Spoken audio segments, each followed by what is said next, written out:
Everybody, this is Lauren's family. As you can see, they all look just alike. But yeah, would you guys please tell Lauren what's going on? Actually, we're all here today to congratulate Lauren on becoming a member of the 2023 Soccer National Hall of Fame.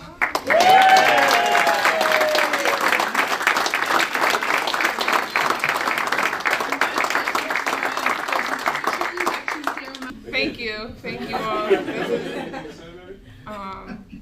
I hate this, but this is a little bit overwhelming, but I appreciate it and I'm honored.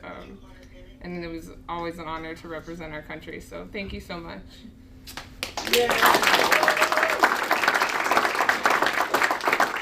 Congratulations! Thank you. Thank you so much. Thank you. Stop.